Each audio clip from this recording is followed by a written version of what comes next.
On commence par retrouver David au Japon afin de ne rien rater des incontournables et des événements qui rythment le quotidien de l'archipel.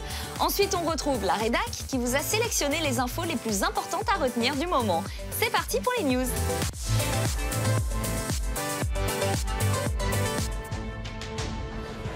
Konbanwa, salut à tous. Aujourd'hui, nous sommes à Tokyo dans le quartier d'Ikebukuro et je vous emmène dans un café à thème spécial Tokyo Ghoul.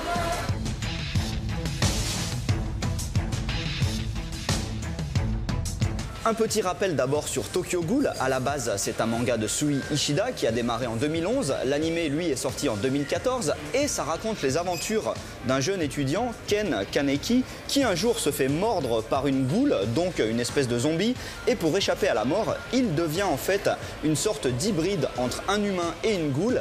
Et il se retrouve au milieu d'une guerre entre les ghouls et les policiers qui sont censés surveiller et contrôler les ghouls. C'est un énorme succès au Japon et fin juillet, un film live Tokyo Ghoul est sorti dans les salles.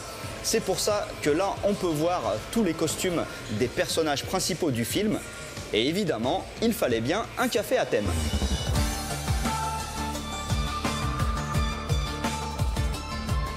Bien, on passe à table, mais cette fois c'est à la fois beau mais gore. Moi je me suis pris un curry qui rappelle l'œil rouge de Kaneki.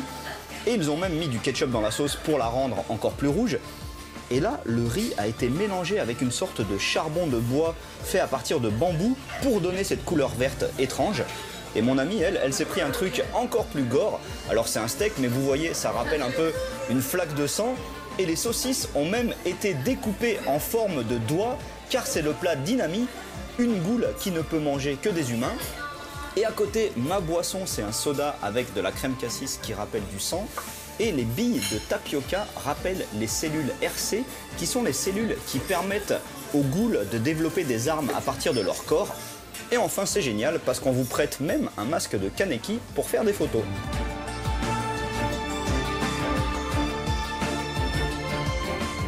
Tiens, et si je mangeais un œil en dessert? Eh bien ici c'est possible, regardez. En fait, il s'agit d'une mousse goût fromage cheesecake avec sa sauce cassis.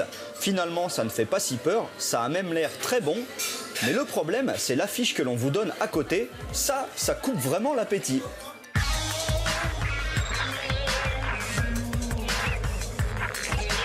À la sortie, il y a l'inévitable boutique de goodies. Il y en a trop pour que je les décrive tous, donc je ne citerai que mon préféré, ce porte-monnaie avec la bouche à fermeture là, qui rappelle le masque de Kaneki.